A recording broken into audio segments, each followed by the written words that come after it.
Good evening everyone. हम एक बार सब प्रैक्टिकल्स डिस्कस कर लेते हैं थोड़ा थोड़ा। चलो, सबसे पहले सॉइल एक्सपेरिमेंट्स। उससे पहले मैं तुम्हें एक और बात बताना चाहती हूँ। वाइवा में हम तुमसे एक्सपेक्ट नहीं करते कि तुम्हें सब कुछ आता होगा। सब कुछ तो किसी को भी नहीं आता होता, ठीक है। तो तुम्हें जो है कोशिश करनी है कि थोड़ा लॉजिकल आंसर देना है, थोड़ा प्रेजेंस ऑफ माइंड के साथ आंसर देना है। तुक्के नहीं मारने, मतलब उसका कुछ सेंस होना चाहिए। बस सही आंसर देना तो एम है ही, पर फिर भी ठीक है, टेंशन नहीं लेनी। चलो, सबसे पहले soil experiments to study the texture of soil samples collected from different sites. तो पहले सॉइल जो है उसका कुछ टेक्सचर होता है, वो बिल्कुल स्मूथ नहीं होती, ठीक है। ये उसका टेक्सचर है, ये तुम्हें थोड़ा ध्यान रखना है। सबसे ऊपर होती है ह्यूमस। ह्यूमस क्या होता है? ऑर्गेनिक जो कंटेंट होता है सॉइल का, उसको कहते हैं ह्यूमस, ठीक है। टॉप फर्टाइल लेयर को कहते हैं ह्यूमस, खाद जिसको कहते हैं। तो प्लांट ग्रोथ में इसको यूज़ किया जाता है। इसके बाद वाटर कंटेंट होता है, और नीचे ये सारे टाइप की जो पार्टिकल्स होते हैं ये होते हैं क्ले, सिल्ट, सैंड और ग्रेवल। जो सबसे स्मूथ होता है वो क्या होता है? क्ले। जो सिल्ट होता है वो बीच में होता है, ठीक है। लोमी सॉइल जो होती है उसमें सिल्ट सबसे ज़्यादा होता है, क्योंकि वो बीच की कॉम्पोजिशन होती है। इसके बाद जो सैंड होते हैं वो सबसे ज़्यादा खुरदरा होता है, क्योंकि उसमें बड़े बड़े पार्टिकल्स होते हैं। इसके बाद ग्रेवल में तो बहुत बड़े बड़े रॉक, एक छोटा रॉक टाइप का ग्रेवल होता है, ठीक है। तो जो सॉइल की टेक्सचर होता है, डिफरेंट लेयर्स ऑफ सॉइल होती हैं, वो किस चीज़ पे डिपेंड करती हैं? सबसे पहले size of small soil particles. उस सॉइल के पार्टिकल्स का साइज़ क्या है? अगर छोटा सॉइल का पार्टिकल है तो क्या होंगी? Clayey soil. अगर सॉइल पार्टिकल्स का साइज़ बहुत बड़ा है तो वो क्या होगी? Sandy soil. और बीच का है तो लोमी सॉइल। बस इतना सा याद रखना है। इसके बाद इसमें रिटेंशन ऑफ वाटर कैसा होता है, वाटर को होल्ड कैसे कर सकता है, और ये भी साइज़ पे ही डिपेंड करता है। जो स्मूथ होगा, चिकनी मिट्टी क्ले होगी जो, वो वाटर को ज़्यादा होल्ड कर पाएगी, क्योंकि उसके पार्टिकल्स इतने फाइन है कि वो सारे आपस में जुड़ जाएंगे और वाटर को होल्ड कर लेंगे। तो क्ले में वाटर होल्डिंग कैपेसिटी सबसे ज़्यादा होती है, सिल्ट में थोड़ी कम, और सैंड में सबसे कम, ठीक है। तो इन्हीं दोनों पे ये डिपेंड करता है। इसके बाद ये सब तुम्हारा है नहीं। पीएच ऑफ सॉइल सैम्पल्स, ये एक एक्सपेरिमेंट है तुम्हारा। जो सॉइल सैम्पल है उसका पीएच बहुत इंपॉर्टेंट है पता करना। क्यों पता करना इंपॉर्टेंट है? क्योंकि अगर वो एसिडिक या बेसिक हो जाएगा, साथ जो न्यूट्रल पीएच होता है उससे कम या ज़्यादा हो जाएगा, तो हमारा जो प्लांट है वो ग्रो नहीं कर पाएगा। जो उसके अंदर एनिमल्स रहते हैं, अर्थवॉर्म्स रहते हैं, इंसेक्ट, स्नेक सब रहते हैं, वो सब मर जाएंगे, ठीक है। मतलब मरे ना भी तो भी वो उनके लिए बहुत सूटेबल एनवायरनमेंट नहीं होगा। तो हम इसका प्रोसीजर कैसे करते हैं? बस हम सॉइल लेते हैं, जो भी हमें जितनी भी टाइप की सॉइल दी जाती है उसको हम अलग अलग लेते हैं और उसको पानी में घोल लेते हैं, ठीक है। पानी में घोल के हम उसमें पीएच पेपर डुबा देते हैं। वो जो पीएच पेपर है उसका एक कलर आ जाता है। फिर जो स्टैंडर्ड पीएच पेपर होता है उसमें हर कलर के साथ नंबर लिखा होता है। हम उसके साथ उसको मैच कर लेते हैं कि ये कलर है तो इसका कौन सा नंबर है, ठीक है। तो जो न्यूट्रल पीएच होगा, pH 7 होगा, वो क्या होगा? Garden soil. वो ऐसी सॉइल होगी जो सबसे ज़्यादा उपजाऊ है, ठीक है, जिसमें प्लांट्स ग्रो कर रहे हैं, तो वो होगी गार्डन सॉइल। अगर एसिडिक होगा तो वो होगी रोड साइड सॉइल या फिर सैंडी सॉइल। तो तुम ये सब लिख सकते हो। हर एक्सपेरिमेंट का प्रिकॉशन बहुत ही इम्पॉर्टेंट है। सिर्फ डिस्टिल्ड वाटर यूज़ करना है। Her work with 1 solution at a time. तो तुम्हें ये नहीं करना कि 4-5 सोल्यूशन ले लिया और उनको आपस में कंपेयर कर रहे हो। एक सोल्यूशन बनाना है। Immediately match the colour change with pH chart. तो इसको वेट नहीं कराना, क्योंकि थोड़ी देर में उसका पीएच हो सकता है कि एयर में जो भी गैसेस हैं उसके साथ रिएक्ट करके और एसिडिक हो जाए या और बेसिक हो जाए। तो उसको फ़ौरन जो है टेस्ट कर लेना है। इसके बाद जो सबसे इम्पॉर्टेंट है वो है वाटर होल्डिंग कैपेसिटी, जो एक अच्छा एक्सपेरिमेंट है जो तुम्हारा प्रैक्टिकल में आता है। तो वाटर होल्डिंग कैपेसिटी में कुछ नहीं करना, तुम्हें 2 मेजरिंग सिलेंडर लेने हैं और उसके ऊपर फ़नल रखना है। चलो हम पहले एक का देखते हैं। बस इसके ऊपर फ़नल रखना है। फ़नल के अंदर क्या होगा? Filter paper. और इस फ़िल्टर पेपर के अंदर हमें क्या लेना है? 50 ग्राम सॉइल लेनी है, ठीक है। वो जो 50 ग्राम सॉइल होगी वो हमें इसके अंदर लेनी है और इसको मेजरिंग सिलेंडर पर रख देना है। अब इसके अंदर हमें 50 ml पानी डालना है नाप कर, ठीक है। जब हम इसमें 50 ml पानी डालेंगे तो कुछ पानी जो सॉइल है वो अपने अंदर एब्जॉर्ब कर लेगी, होल्ड कर लेगी, और बाकी पानी जो है वो मेजरिंग सिलेंडर में आ जाएगा, ठीक है, कलेक्ट हो जाएगा। तो वाटर होल्डिंग कैपेसिटी क्या होती है कि जो सॉइल है उसने कितना पानी होल्ड किया। तो हम 2 अलग अलग सैम्पल्स लेंगे और देखेंगे कि इन दोनों सॉइल ने कितना कितना पानी होल्ड किया उसके हिसाब से हम प्रिडिक्ट करेंगे कि ये सॉइल कौन सी है। अगर हम 3 करेंगे तो हम डिस्टिंग्विश करेंगे क्लेई सॉइल कौन सी है, सैंडी सॉइल कौन सी है और लूमी सॉइल कौन सी है। अगर 2 होंगे हमारे पास सैंपल तो हम डिस्टिंग्विश करेंगे क्लेई सॉइल कौन सी है और सैंडी सॉइल कौन सी है। तो क्लेई सॉइल ज़्यादा वाटर रिटेन करेगी, वो गार्डन से ली गई होगी, और जो सैंडी सॉइल है वो रोड साइड से ली होगी और वो कम वाटर रिटेन करेगी। ठीक है, इसको बस कैसे नापेंगे, 50 ml में से माइनस कर देंगे जो भी मेजरिंग सिलेंडर में पानी आएगा उसको। ठीक है, वो बाकी बचा पानी कहाँ पे है, सॉइल के अंदर है। ठीक है, यही वाटर होल्डिंग कैपेसिटी है। इसको 100 से मल्टीप्लाई कर देंगे तो वो क्या होगी, परसेंटेज आ गई। ठीक है, चलो इसके प्रिकॉशंस देख लेते हैं। तो अगर वाटर होल्डिंग कैपेसिटी ज़्यादा होगी, जैसे 31.74% वाली है, तो इसमें कौन सी है, ये रोड साइड सॉइल, इससे उल्टा लिखा हुआ है, खैर जो भी है। अगर ज़्यादा परसेंटेज आएगी तो वो क्या है, वाटर होल्डिंग अगर ज़्यादा है तो वो क्लेई सॉइल है, कम है तो वो सैंडी सॉइल है। इसके प्रिकॉशंस क्या है, weighing of soil samples should be done accurately, equal volume of water should be taken, 50 ml ही लेना है। फ़िल्टर पेपर को डैमेज नहीं करना, अगर फ़िल्टर पेपर में छेद होगा तो सारा का सारा जो पानी है वो नीचे चले जाएगा। Pour water slowly and gently, volume of water collected in measuring cylinder should be recorded with care. ठीक है, तो जितना भी मेजरिंग सिलेंडर में है उसको भी ढंग से मेज़र करना है। इसके बाद वाटर सैंपल्स का पीएच लेना है। इसका भी सेम तरीका है, हम 2 वाटर लेंगे कहीं कहीं से, जैसे हम एक पानी लेंगे जो इतना ज़्यादा साफ़ नहीं होगा, एक डिस्टिल्ड वाटर लेंगे और उन दोनों को मैच करेंगे, जैसे कि लोकल पॉन्ड से या फिर इससे हम सॉइल लेंगे। तो इसमें एक्चुअली 3-4 एक्सपेरिमेंट्स हैं। सबसे पहले इसका पीएच नोट करना, इसके बाद इसमें ये नोट करना कि इसमें क्लैरिटी किस में ज़्यादा है, इसमें कोई पर्टिकुलेट मैटर है या नहीं। पर्टिकुलेट मैटर मतलब जो मैटर जो है पार्टिकल साइज़ का है और जो डिपॉजिट हो रहा है। ठीक है, और इसके माइक्रो ऑर्गेनिज़म्स भी, लिविंग ऑर्गेनिज़म्स या माइक्रो ऑर्गेनिज़म्स उसमें हैं या नहीं, ये भी देखना है।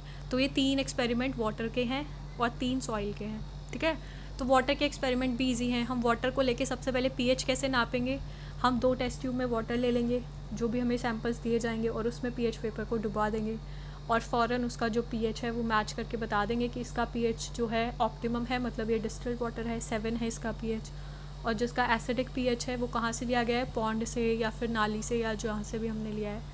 ठीक है, ये टैप वाटर है या जहाँ से भी लिया गया है, तो बेसिक है या फिर कुछ और है तो वो डिस्टिल्ड वाटर नहीं है।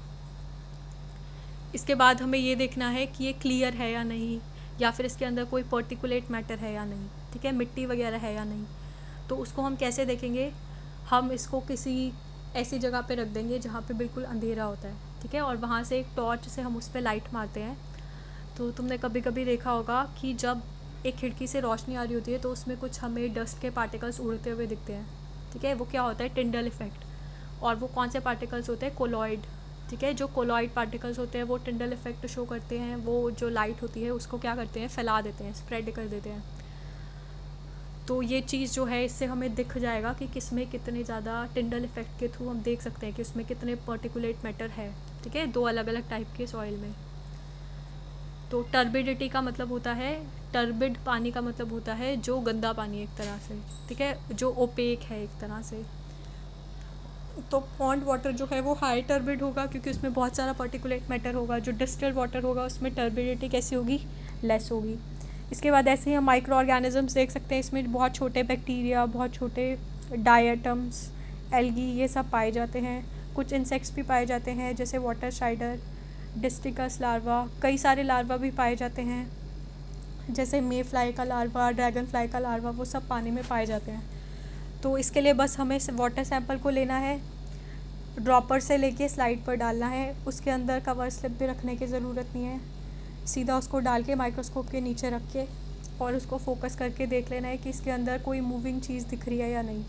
ठीक है, ये हमने दिखाया भी नहीं था तुम्हें, पर फिर भी तुम बता सकते हो कि इसके अंदर कौन कौन से चीज़ें पाई जा सकती है। बैक्टीरिया, एल्गी के साथ ही डायटम्स आते हैं। ठीक है, ये प्रोटेस्टा होते हैं डायटम्स। इसके बाद कुछ इंसेक्ट्स के लार्वा या फिर इंसेक्ट्स तुम्हें दिख सकते हैं घूमते हुए। इसके बाद चलो अब हम देखते हैं सलाइवरी अमाइलेज के एक्सपेरिमेंट। वैसे तो ये नहीं पूछे जाने चाहिए क्योंकि ये हमें प्रैक्टिकल में नहीं आया था, पर अगर पूछे तो इसमें कोई दिक्कत नहीं है। सलाइवरी अमाइलेज क्या होता है, हमारे माउथ के अंदर, हमारे सलाइवा के अंदर एक एंजाइम होता है जिसका नाम होता है सलाइवरी अमाइलेज। ठीक है, ये क्या करता है, जो कार्बोहाइड्रेट्स होते हैं, स्टार्च होता है कार्बोहाइड्रेट, उस स्टार्च को ये तोड़ देता है, किसमें, माल्टोज में कन्वर्ट कर देता है। ठीक है, माल्टोज या फिर उसके जो माल्टोज के ही और बाई प्रोडक्ट्स हैं उसमें कन्वर्ट कर देता है। ठीक है, ये काम होता है सलाइवरी अमाइलेज का। अब हम देख रहे हैं कि ये जो एंजाइम है जो हमारे माउथ में होता है, इसमें कोई फ़र्क पड़ता है, इसमें टेम्परेचर का या फिर किसी और चीज़ का कोई फ़र्क पड़ता है या नहीं। ठीक है, तो सबसे पहले हम टेम्परेचर का देखते हैं। तो हम 3 टेम्परेचर लेंगे, जैसे हमने आइसक्रीम खाई या फिर सूप पिया या फिर हमने कोई बिस्किट खाया, तो इन तीनों में हमारा सलाइवरी अमाइलेज ढंग से काम कर पाएगा या नहीं, हमें ये देखना है। ठीक है, तो हम सबसे पहली चीज़ क्या लेंगे, बीकर लेंगे। दूसरी चीज़ क्या लेंगे, थर्मोमीटर लेंगे। ठीक है, तो पहले बीकर में हम क्या डालेंगे, 5 डिग्री सेल्सियस टेम्परेचर करना है तो हम इसमें आइस डाल देंगे या फिर आइस कोल्ड वाटर डाल देंगे। दूसरे बीकर में 37 डिग्री सेल्सियस टेम्परेचर है तो हम इसमें रूम वाटर, टैप वाटर या डिस्टिल्ड वाटर, टैप वाटर नहीं डिस्टिल्ड वाटर कोशिश करेंगे। और तीसरे में 70 डिग्री सेल्सियस करना है तो इसमें हम वाटर जो है उसको हीट करके डाल देंगे। ठीक है, और जो थर्मोमीटर है वो इसके साथ रखेंगे ताकि अगर वाटर जो है वो कम हो रहा है या ज़्यादा कोल्ड हो रहा है या कम कोल्ड हो रहा है, तो या ज़्यादा हीटेड हो रहा है या कम हीटेड हो रहा है, तो हम उसको संभाल सकें। ठीक है, उसको मॉडरेट कर सकें। तो इसके बाद हमें सिर्फ 3 चीज़ें डालनी है इसके अंदर। सबसे पहले अपना सलाइवा डालना है, क्योंकि उसी के अंदर तो एंजाइम है जिसको हम देख रहे हैं कि उस एंजाइम पे कोई इफ़ेक्ट पड़ रहा है या नहीं।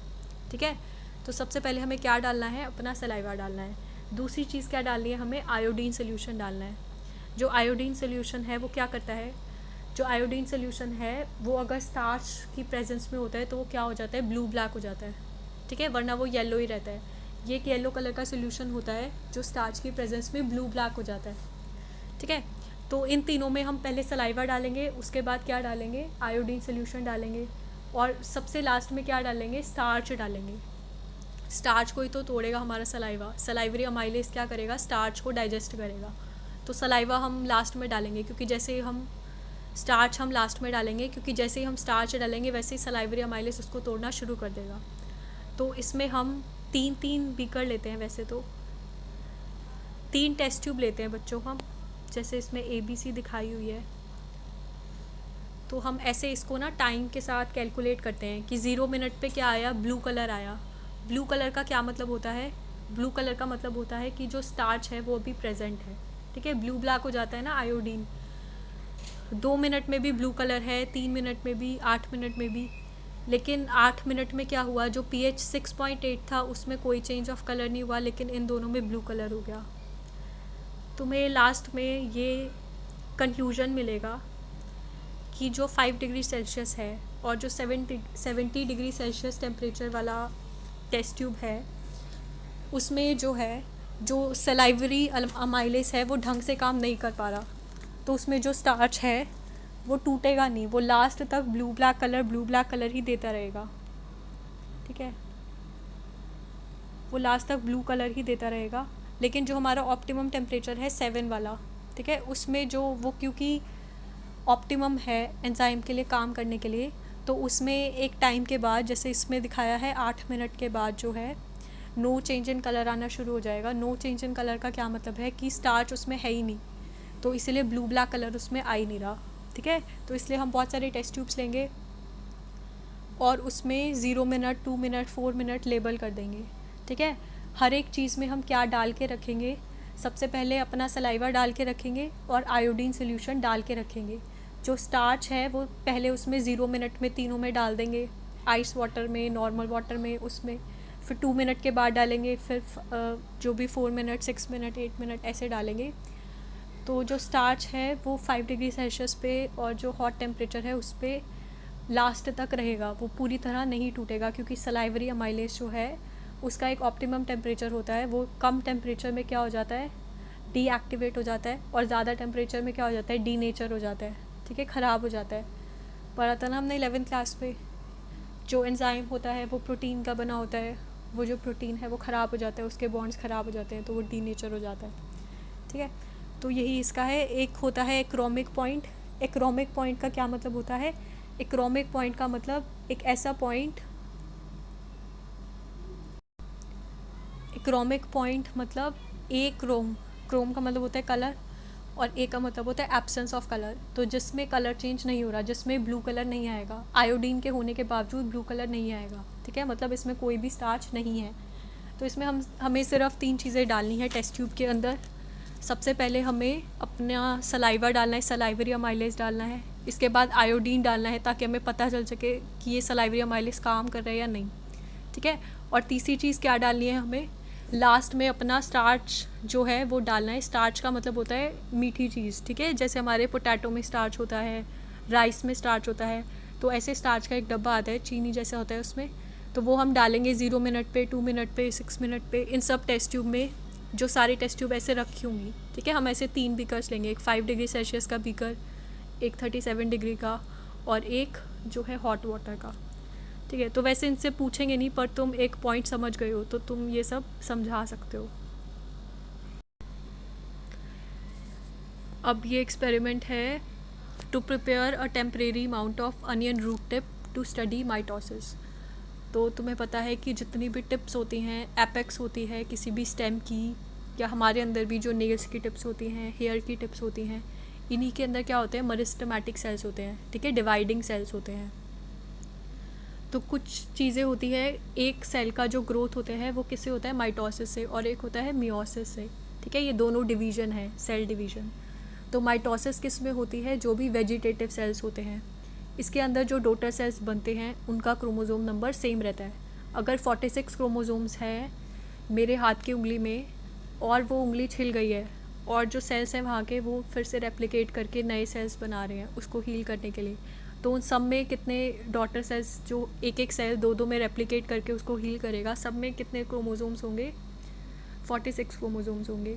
लेकिन जो गेमीट्स होते हैं, जो रिप्रोडक्टिव सेल्स होते हैं, जो गेमीट्स बनाते हैं, पेरेंट सेल 4 गेमीट बनाते हैं, वो सारे कैसे होते हैं, हाफ नंबर क्रोमोसोम बनते हैं उसमें, ठीक है। इतनी बात तो तुम्हें समझ में आती है ना, चलो इतना ही जानना है। इसके बाद माइटोसिस के बहुत सारे पार्ट्स होते हैं, प्रोफेस, मेटाफेस, एनाफेस, टीलोफेस और साइटोकाइनेसिस, ठीक है। और इसके अलावा कैरियोकाइनेसिस जिसमें न्यूक्लियस इन्वॉल्व होता है। अच्छा, ये प्रोफेस में क्या होता है, तुम्हें पता है प्रोफेस में क्या होता है, जो क्रोमोसोम है वो सारे बन जाते हैं, ठीक है। क्रोमेटिन मटेरियल था, क्रोमेटिन जो उलझे हुए बाल जैसे था, और वो सारा क्रोमोसोम में डिवाइड हो गया, उसके सिस्टर क्रोमेटिड्स, और जो उसका एक्स टाइप का शेप होता है वो पूरा विजिबल होता है।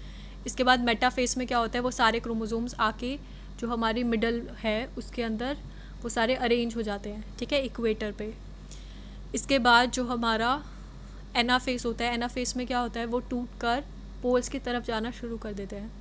इसके बाद लास्ट में होता है टीलोफेस, जिसमें वो पूरा पोल्स की तरफ पहुंच जाते हैं। और साइटोकाइनेसिस में क्या होता है कि जो सेल है वो डिवाइड हो जाता है 2 में, ठीक है। तो ये तुम्हें माइटोटिक डिवीज़न के बहुत सारे स्टेजेस दिखाए हुए हैं। देखो बच्चों, ये एक तरह का प्रोफेस है, तो इसमें थोड़े थोड़े क्रोमोसोम्स बनने शुरू हो गए हैं। इसके बाद ये जो है ये मेटाफेस है,